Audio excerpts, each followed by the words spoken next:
Ano 1917. As aparições de Fátima e o século XX.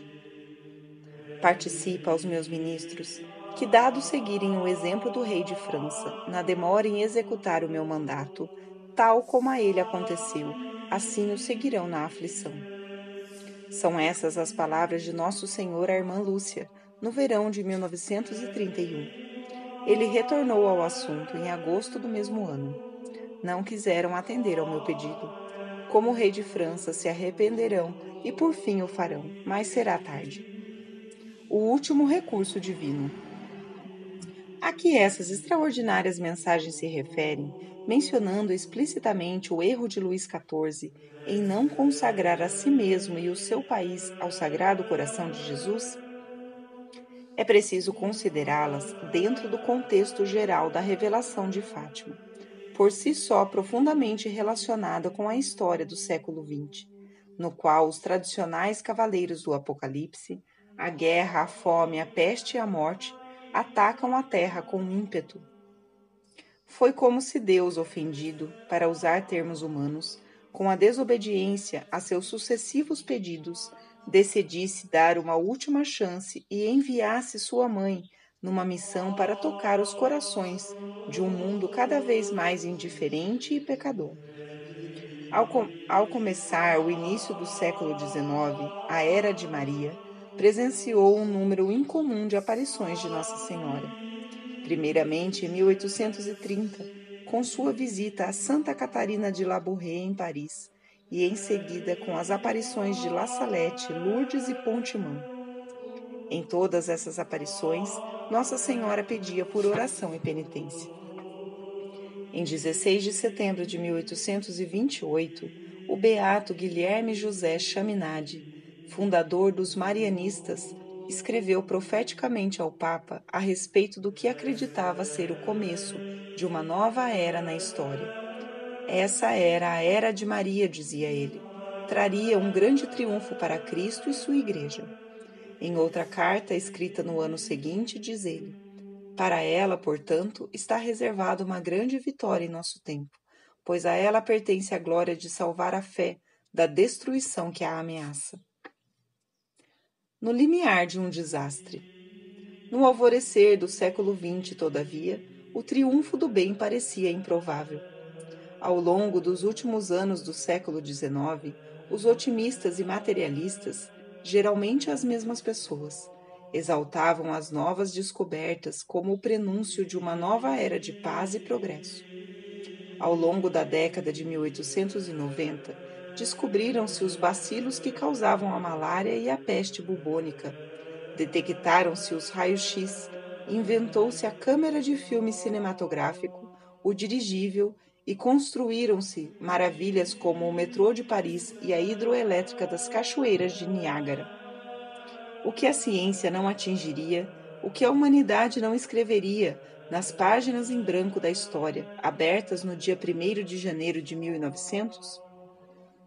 O Papa Leão XIII, cujo pontificado começara em 1879 e durou até 1903, não tinha uma visão otimista sobre o progresso do mundo.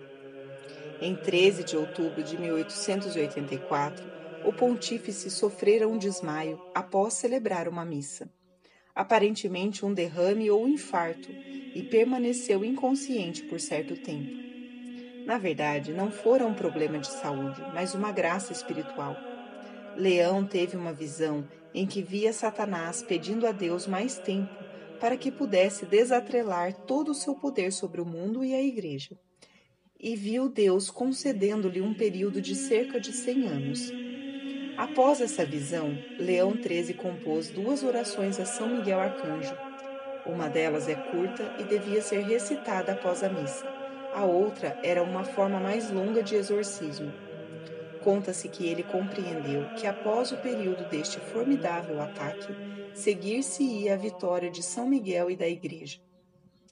Portanto, quando começou o ano 1900, o Papa não tinha ilusões acerca do novo século, especialmente por causa da difusão do modernismo, o compêndio de todas as heresias, como o qualificou o Papa São Pio X. O padre Alfred Loisy, um dos principais expoentes do modernismo, escrevia as obras que difundiriam essa heresia nos seminários, nas escolas e nas mentes dos católicos. Pode-se dizer que o modernismo é o darwinismo aplicado à religião. Ele defende que tudo aquilo em que se acreditava até então era provisório, pois os dogmas evoluem constantemente. Cada nova geração, dizem os modernistas, precisa descobrir e criar suas próprias noções teológicas, pois as doutrinas definidas solenemente são simplórias e anacrônicas. Não é difícil ver o potencial que esse pensamento tem para destruir a fé. Ainda não nos livramos dele. O ano de 1900 e o Cavaleiro da Morte. Olhemos para alguns acontecimentos do ano 1900. O rei Humberto I da Itália fora assassinado, num dos vários ataques terroristas do período. Os anarquistas, que visavam a destruição de toda a ordem pública e estrutura social, eram apenas um entre vários grupos envolvidos com o terrorismo. Entre 1894 e 1914, eles conseguiram matar 6 chefes de Estado. Entre suas vítimas, além do rei Humberto I, estavam o presidente da França, 2 primeiros ministros espanhóis, a imperatriz Isabel da Áustria e William McKinley, presidente dos Estados Unidos. Em 1900, estava em curso a sangrenta Guerra dos Boeres entre a Grã-Bretanha e os colonizadores holandeses na África do Sul, e estourara na China o levante dos Boxers. Essa rebelião, realizada por uma sociedade secreta pagã, tinha como objetivo aparente combater poderes estrangeiros no país, mas enquanto o número de vítimas estrangeiras girava em torno de algumas centenas, o número de cristãos chineses assassinados alcançou os milhares. Naquele mesmo período, Friedrich Nietzsche, o escritor anticristão que desprezava os fracos e exaltava os impiedosos super-homens, morreu num hospício. Nas décadas seguintes, suas obras alimentariam, ou melhor, envenenariam inúmeras mentes alemãs. Em 1900, Sigmund Freud publicou A Interpretação dos Sonhos, anunciando a era da psicanálise, com sua irracionalidade, obsessão por sexo e perspectiva materialista. Esses novos fatos do ano 1900 prenunciavam as más notícias que se veriam no século novo. Movimentos de terrorismo anarquista, nazista e comunista, conflitos entre poderes ocidentais e asiáticos e ideologias ateístas mascaradas de política ou ciência. 4 anos depois, estourou uma guerra entre o Japão e a Rússia.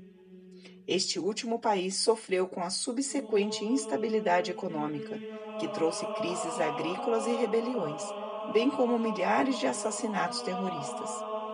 Entre 1905 e 1914, devido a uma série de crises internacionais, o mundo estava à beira do caos. O Papa São Pio X, que sucedeu Leão XIII em 1903, não se mostrou mais otimista que seu predecessor. Em sua primeira encíclica, E Supreme Apostolatus Cátedra, ele se referiu ao horror que sentia perante a vergonhosa condição em que se encontrava uma humanidade indiferente e apóstata. Diz ele: afinal, é com muita audácia e com ira que se persegue por toda a parte a religião. Combatem-se os dogmas da fé, procura-se descaradamente extirpar e aniquilar todo tipo de relação do homem com a divindade. Nisso reside, segundo o mesmo apóstolo, o caráter próprio do anticristo. O próprio homem, com infinita temeridade, pôs-se no lugar de Deus.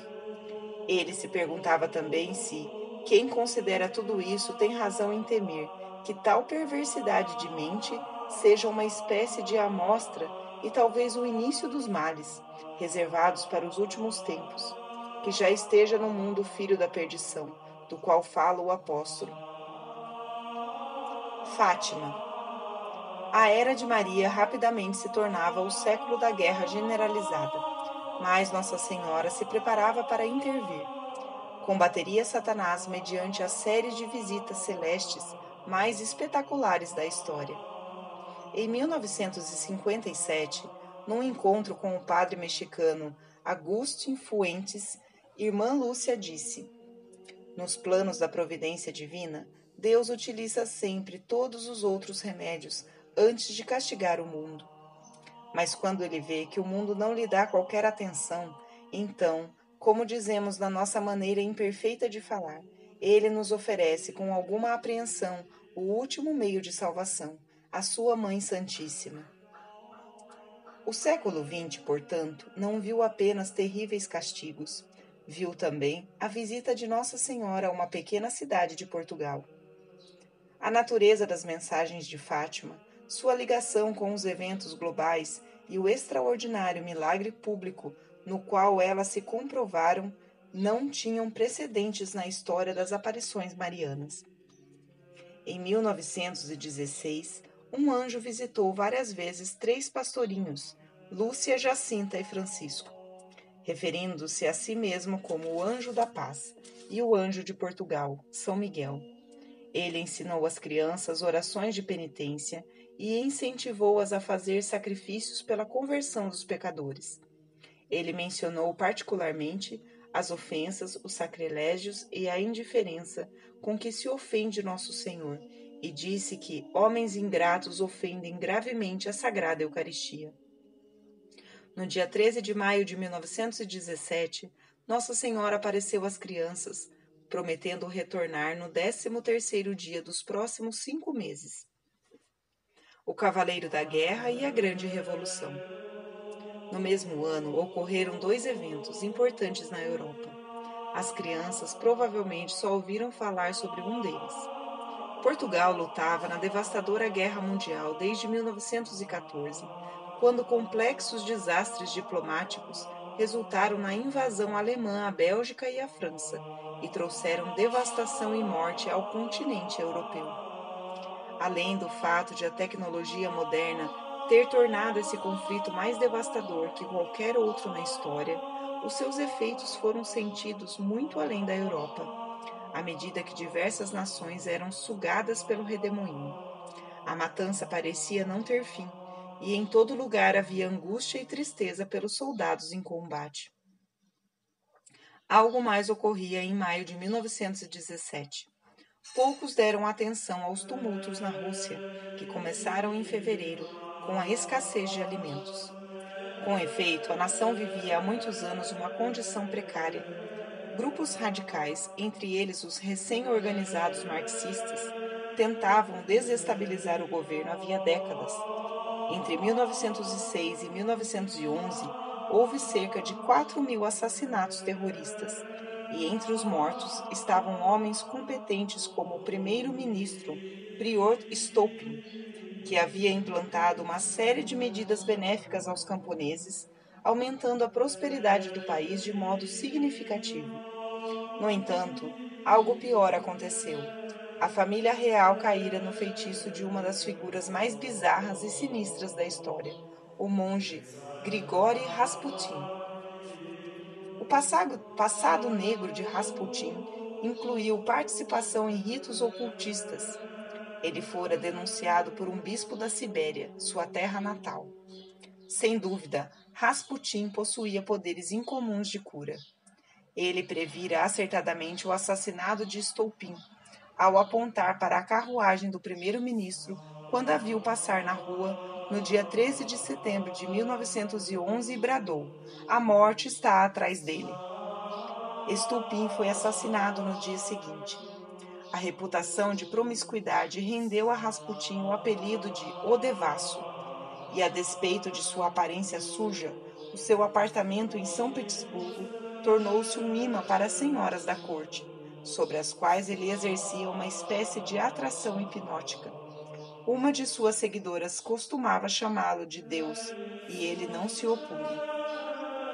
Ele entrou para a história quando se tornou amigo do czar Nicolau II e da czarina Alexandra, transformando-se numa atração no Palácio Real. O casal valorizava Rasputin em razão da sua habilidade incomum de interromper as perigosas hemorragias do pequeno príncipe, que era hemofílico.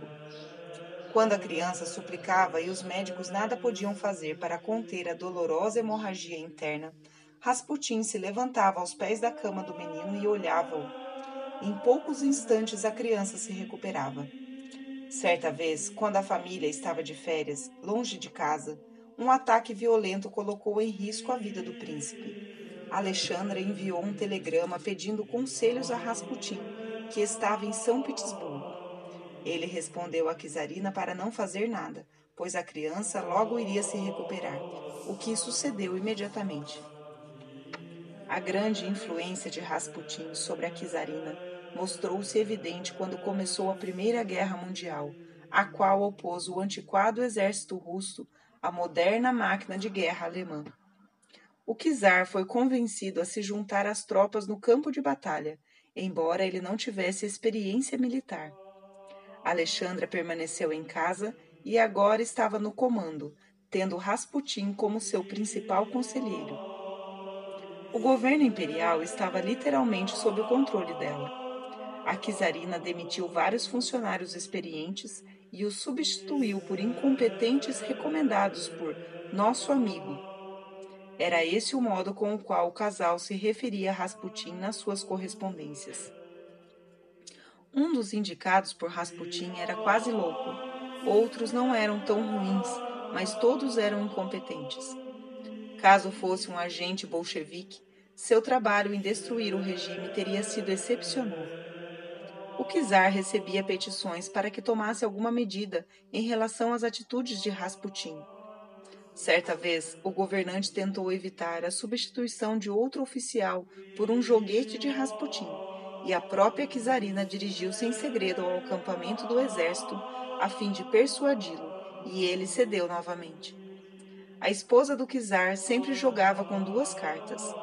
Considerava Rasputin um verdadeiro homem de Deus, já que ela desconhecia ou não queria dar atenção aos relatos sobre sua vida libertina, e o fato de que só Rasputin conseguia ajudar o príncipe.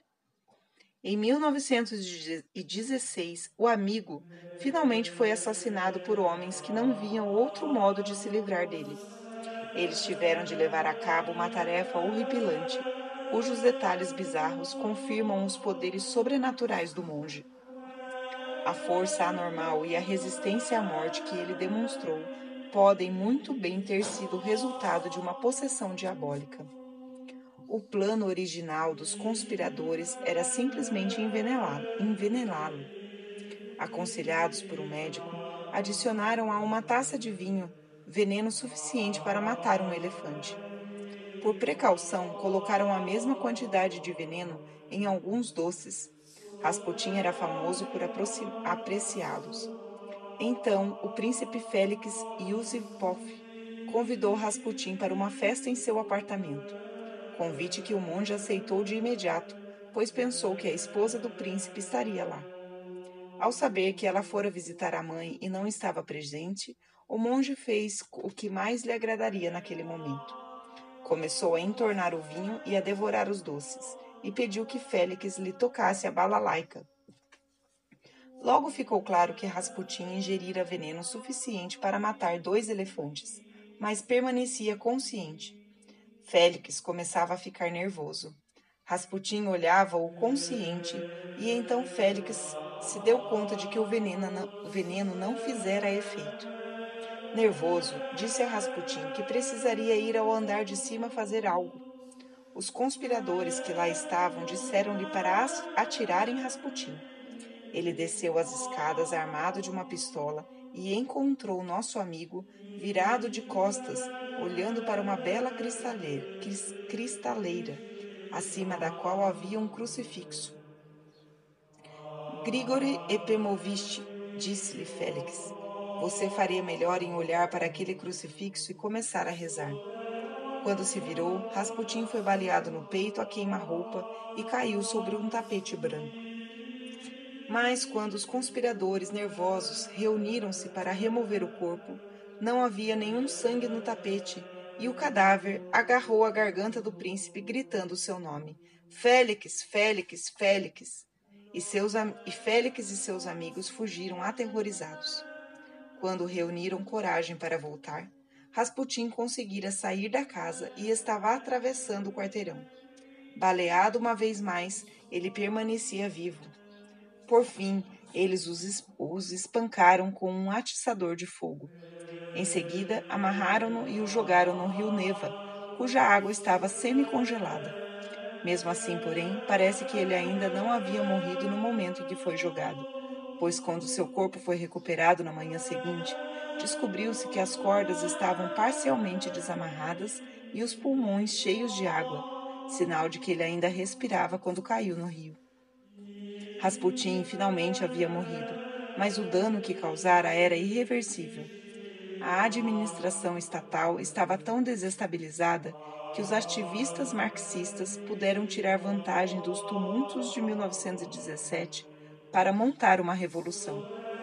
O czar abdicou, quase sem protestos, e o comunista moderado Kerenci tornou-se chefe do recém-criado parlamento. Mais tarde, naquele ano, quando ocorreu a Revolução de Outubro, em novembro, de acordo com o nosso calendário, um regime comunista mais radical subiu ao poder, sob a liderança de Lenin, Trotsky e do jovem Joseph Stalin. Repetição da Revolução Francesa. Há muitas semelhanças sinistras entre a Revolução Russa e o seu protótipo francês. Em ambos os casos, um indeciso e bem-intencionado líder permitiu que os acontecimentos fugissem ao seu controle. Ambas progrediram de rebeliões moderadas para extermínio e genocídio. Nas duas, soberanos foram executados e a igreja perseguida. O próprio Lenin demonstrou estar ciente dessa relação com a Revolução Francesa quando perguntou: onde encontraremos o nosso Forquietinville? Referindo-se ao revolucionário francês que mandou várias vítimas para a guilhotina. Citando o Abbé Sieyès, Lenin declarou: é preciso isolar e enviar os inimigos de classe para campos de concentração, a fim de garantir a segurança da República Soviética. Assim como os revolucionários franceses, Lenin buscou uma oportunidade de destruir a Igreja Russa, e a encontrou quando a fome devastou a região de Volga. Numa recém-descoberta carta de 1922, Lenin escreve para Politburo: no presente momento em que se pratica o canibalismo nas áreas assoladas pela fome, devemos empreender a expropriação das terras da Igreja com todo o nosso vigor e a nossa fúria. Precisamos esmagar a sua resistência com tamanha crueldade que eles precisarão de séculos para se esquecer. E assim como alguns bispos franceses, como Talleyrand, que cooperou com os ateístas franceses, o patriarca russo Tikhon afirmou em 1923: adotei inteiramente os princípios soviéticos. A mensagem de Nossa Senhora e o milagre. Os videntes de Fátima não souberam de nada disso enquanto mantinham seus encontros com Nossa Senhora. Na primeira aparição, em 13 de maio de 1917, a Santíssima Virgem ensinou-lhes uma oração e pediu-lhes para recitar o rosário, fazer penitência pelos pecadores e rezar pelo fim da guerra. Na segunda visita, no mês seguinte, ela anunciou que Deus desejava estabelecer na terra a devoção ao Imaculado Coração de Maria. Na terceira aparição, em julho, ocorreu a famosa visão do inferno e revelou-se o misterioso terceiro segredo. Irmã Lúcia revelaria muitos anos depois outra mensagem recebida nessa visão. Nossa Senhora prometeu que a guerra terminaria, mas se os homens não parassem de ofender a Deus, no pontificado de Pio XI começará outra guerra pior. Quando virdes uma noite alumiada por uma luz desconhecida, sabei que é o grande sinal que Deus vos dá de que vai punir o mundo de seus crimes, por meio da guerra, da fome e de perseguições à Igreja e ao Santo Padre. Para o impedir, virei pedir a consagração da Rússia a meu Imaculado Coração e a comunhão reparadora nos primeiros sábados. Se atenderem a meus pedidos, a Rússia se converterá e terão paz. Se não, espalhará seus erros pelo mundo, promovendo guerras e perseguições à Igreja. Os bons serão martirizados, o Santo Padre terá muito que sofrer. Várias nações serão aniquiladas. Por fim, o meu imaculado coração triunfará. O Santo Padre consagrar-me-á à Rússia, que se converterá e será concedido ao mundo algum tempo de paz. Em outubro, Nossa Senhora prometeu às crianças que diria o seu nome e o que desejava, e realizaria um grande milagre. Nas duas visões seguintes, a Santíssima Virgem repetiu algumas das instruções anteriores, continuou a insistir nos pedidos de oração e penitência e mencionou novamente o que faria no dia 13 de outubro. Naquele dia, ela se referiu a si mesma como Nossa Senhora do Rosário e prometeu que a guerra terminaria e em breve os soldados retornariam para casa. Falou uma vez mais sobre quão ofendido Nosso Senhor estava com os pecados dos homens e sobre a necessidade da conversão e da recitação diária do Rosário. Apenas as crianças viram Nossa Senhora naquele dia, bem como uma série de imagens em que São José também apareceu. Mas então, em plena vista de 50 a 70 mil testemunhas, peregrinos e repórteres vindo de toda a Europa, ocorreu o famoso milagre do Sol. O Sol rodou no céu e emitiu raios coloridos, antes de retornar ao seu lugar e estado normal. Pessoas a quilômetros de distância relataram tê-lo visto, o que desmente a afirmação de que o acontecimento foi uma alucinação em massa. Até mesmo um repórter agnóstico de um jornal socialista admitiu ter visto o milagre e descreveu-o em detalhes. Nossa Senhora, assim, confirmou a sua mensagem. Os Cavaleiros da Peste e da Fome. Ao longo do século XX, todas as profecias se realizaram, uma após a outra. A Primeira Guerra Mundial terminou em 1918, mesmo ano em que a maior epidemia de gripe da história assolou o mundo, a gripe espanhola. Ela teve início no estado americano do Kansas, através da mutação do vírus de uma ave, e foi levada para a Europa por tropas americanas, onde sofreu outra mutação e tornou-se ainda mais devastadora. Essa doença matou cerca de 40 milhões de pessoas em todo o mundo. Um número desconhecido morreu de infecções secundárias decorrentes do vírus. 85% dos soldados americanos em combate morreram em decorrência da gripe e não da guerra. Passada uma década do fim da guerra, a Grande Depressão paralisou o mundo industrializado, devido à desarticulação econômica e à miséria. O desemprego e a estagnação da produção e distribuição de alimentos causaram mortes por fome em alguns lugares. Durante os anos 1930, uma escassez produzida intencionalmente devastou a Ucrânia, país em que os camponeses haviam resistido ao controle comunista sobre a nação e as fazendas. Num dos episódios mais cruéis da história, Stalin deliberadamente provocou a morte agonizante de 5 milhões de camponeses ao confiscar suas terras, reservas alimentares e mantimentos. Os 7 milhões de camponeses russos que tentaram resistir à coletivização morreram fuzilados ou nos campos de concentração. E dezenas de milhares pereceram antes que Stalin, um dos maiores genocidas da história, morresse em 1953. Mesmo assim, não se fez a consagração da Rússia ao Imaculado Coração de Maria, pedida explicitamente por Nossa Senhora em 13 de junho de 1929.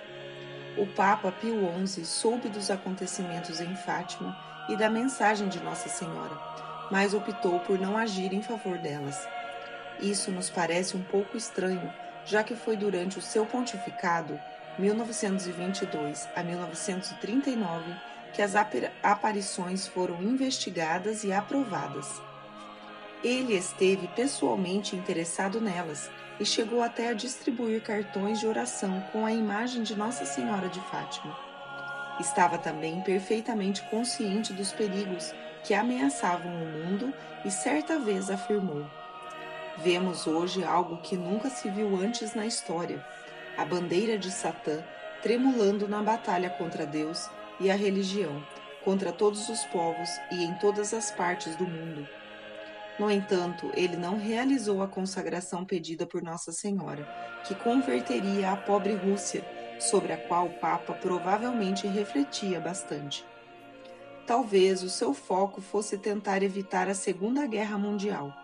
Talvez a continuação da política de conciliação com a Rússia bolchevique, iniciada por Bento XV, o impedisse de fazer algo que os comunistas veriam como uma provocação. É possível que Pio XI, bem como outros líderes do Ocidente, o escritor Alexander Soulevsky notou que, no período seguinte à Revolução, as potências ocidentais fizeram o possível para impulsionar a economia do regime soviético. Tenha se preocupado antes de tudo em apaziguar e não irritar a recém-criada União Soviética, poderosa e imprevisível. A guerra outra vez. Na noite de 25 de janeiro de 1938, ocorreu um fenômeno atmosférico extraordinário. Luzes avermelhadas alumiaram o céu da Europa Ocidental. O fenômeno intrigou os astrônomos.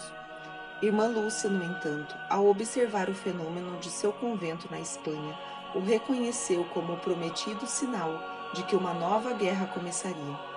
3 meses depois, durante o pontificado de Pio XII, Hitler anexou a Áustria, o seu primeiro passo na série de conquistas que engatilhariam a Guerra Mundial no ano seguinte. Ao mesmo tempo, a Guerra Civil Espanhola devastava a Espanha desde 1936, acompanhada da grande perseguição da Igreja por anarquistas e comunistas. Assassinou-se de maneira brutal 1/8 dos padres espanhóis, além de inúmeras freiras. Somente a vitória do general Franco, em 1939, restaurou a ordem no país e trouxe paz ao clero espanhol. Franco conseguiu manter a Espanha fora da Segunda Guerra Mundial. Para o resto do mundo, entretanto, essa guerra seria um pesadelo sem precedentes, prenunciando a era atômica e a Guerra Fria. Agora, finalmente, Roma dava atenção à mensagem de Nossa Senhora, ao menos em parte. Em 1942, o Papa Pio XII aprovou a devoção reparadora dos primeiros sábados, e a devoção a Nossa Senhora de Fátima começou a se difundir por toda a Europa. O Papa, porém, não consagrou a Rússia ao Imaculado Coração de Maria em união com todos os bispos do mundo, tal como Nossa Senhora tantas vezes pedira. Ele fez uma consagração do mundo inteiro, em outubro de 1942, e incluiu uma oração pela conversão da Rússia. Nosso Senhor disse à irmã Lúcia que, devido ao gesto do Papa, os dias de guerra seriam diminuídos. De fato, o ponto de mudança na Segunda Guerra Mundial ocorre exatamente nesse ano, com as vitórias dos aliados de Midway. El Alamein e Stalingrado, a maré começou a mudar contra a Aliança do Eixo. Mesmo assim, o fim da guerra deixou em ruínas a Europa e grande parte da Ásia, e a União Soviética passou a controlar toda a Europa Oriental. A perseguição contra a Igreja no regime comunista, até o seu colapso institucional, pelo menos na Europa, nos anos 1990, trouxe um volume indescritível de sofrimento e morte. O futuro nos reserva um novo castigo? Já vimos, em nossa breve passagem sobre alguns episódios da história católica, quão severas podem ser as punições por não se atender aos pedidos de Deus. Devemos tomar como lição o período da Idade Média tardia, quando a indiferença espiritual e o materialismo do qual Nosso Senhor se queixou aos seus santos foram punidos com as penosas mudanças climáticas, a fome, as pestes e as guerras do século XIV. O paganismo e a mundanidade do período do Renascimento e o contínuo interesse por lucro, uma característica tão proeminente da vida moderna, foram acompanhados do formidável ataque dos turcos otomanos à Europa. Durante certo tempo, no final do século XVI e no século XVII, a conversão e a devoção floresceram novamente sob a influência da grande contra-reforma católica e da multidão de santos que a promoveram, pelo menos nos países que se mantiveram fiéis a Roma. Logo depois, porém, veio o Renascimento, com seu declínio moral em todos os níveis da sociedade e seu escárnio sobre tudo o que fosse católico, desde a devoção até a política. Até aí, as coisas haviam tomado um rumo muito ruim, como vimos no capítulo anterior. Mas nosso bom Deus, que nunca abandona seu rebanho, uma vez mais ofereceu um remédio ao seu povo: que o rei da França se humilhasse e de modo solene consagrasse a si e a sua nação ao Sagrado Coração de Jesus. Como vimos, Luís XIV se recusou a fazê-lo. Que necessidade tinha de auxílio divino, já que as coisas iam tão bem para ele? Chamaria atenção caso realizasse uma consagração tão inusitada. Poderia parecer um tolo. Pior ainda, talvez se esperasse que ele de fato praticasse a nova devoção ao Sagrado Coração, como faziam aquelas devotas senhoras da sua corte. Quem saberia de que modo isso afetaria sua reputação? Melhor seria deixar a questão de lado. Aquela moda religiosa certamente se extinguiria. Mas essa talvez não seja uma comparação apropriada. Talvez os homens sejam melhores agora do que eram no século XVII, quando Nosso Senhor se queixou a Santa Margarida Maria Alacoque. Talvez não mereçamos um castigo como o da Revolução Francesa, ou não precisemos mais da consagração da Rússia. Os homens se converteram, mudaram suas vidas e agora amam a Deus e evitam o pecado mais do que faziam 200 anos atrás? A resposta é evidente. Basta olhar ao redor. Se houve alguma mudança, foi o mundo ter se tornado ainda mais indiferente a Nosso Senhor e ter tomado caminhos mais pecaminosos do que nunca antes na era cristã. Dentro da Igreja, a situação não é diferente. Atualmente, em muitos países católicos da Europa, cerca de 5% dos católicos, o povo de Carlos Magno e Santo Odom, de Skanderbeg e Gregório VII, frequentam a missa regularmente. A indiferença religiosa, confusão doutrinal e ambiguidade moral infestaram profundamente a Igreja. Em uma situação como essa, é indispensável dar ouvidos aos pedidos de oração, penitência, conversão e, sim, de um ato especial de consagração da Rússia feito pelo Papa e os bispos. Embora haja desavenças sobre se a consagração já tenha sido devidamente realizada, pessoalmente acho que não. O terceiro segredo de Fátima, com sua imagem de uma cidade em ruínas, um anjo punidor e uma multidão de mártires, em que se inclui o Papa, talvez seja um vislumbre das consequências dos contínuos desprezos à mensagem de Fátima.